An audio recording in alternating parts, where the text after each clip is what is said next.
Even the smallest things reminded her of John Hunter. "What is wrong?" Soa asked, seeing the expression on Leah's face, studying her with concern.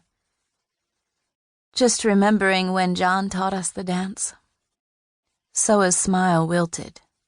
She reached out and gripped Leah in a tight hug. Pasqua's voice bellowed from below. "How long does it take to fetch a bag of milled flour, I ask you? Stop watching the window. The pole will still be there when your chores are finished. Do you smell the honey cakes in the oven?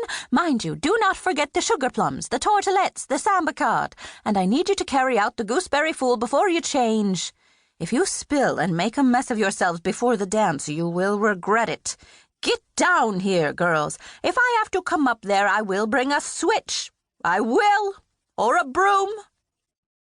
Leah and Soa grinned at each other through their tears, for they both knew that Pasqua was totally incapable of climbing the loft ladder.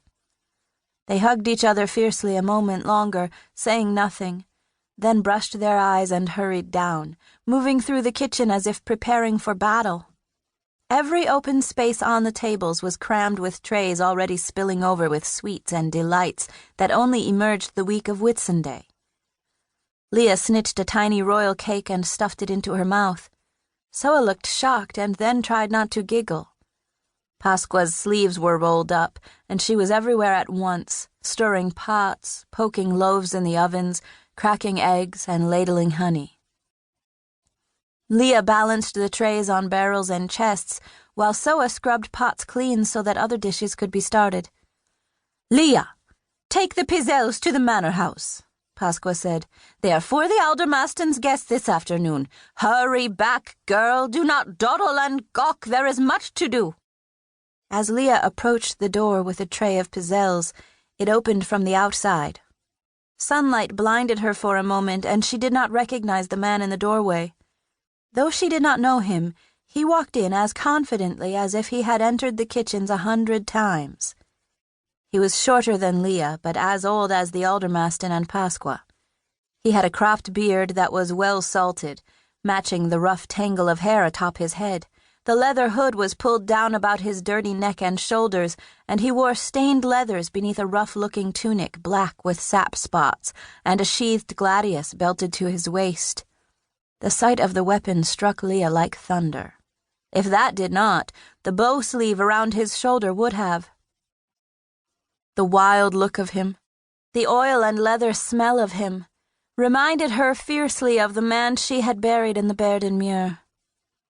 "Who is barging into my kitchen on Whitsunday?"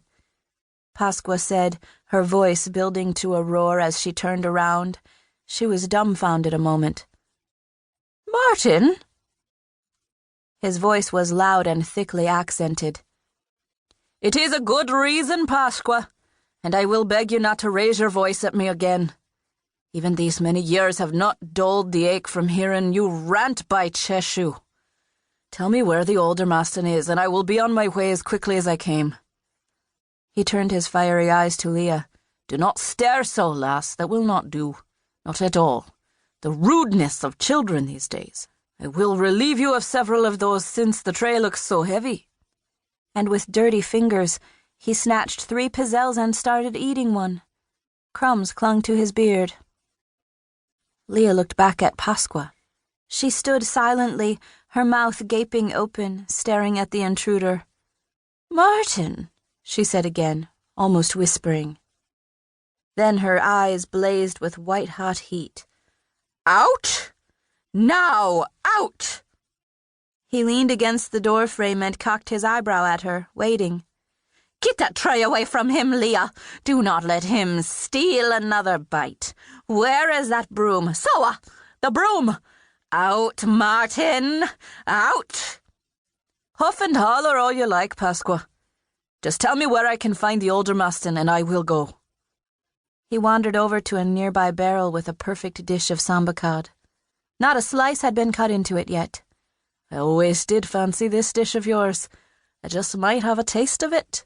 "If you touch it, I will have your finger in a stew." He stood over it, eyeing it hungrily. "Just a little. I will use a spoon."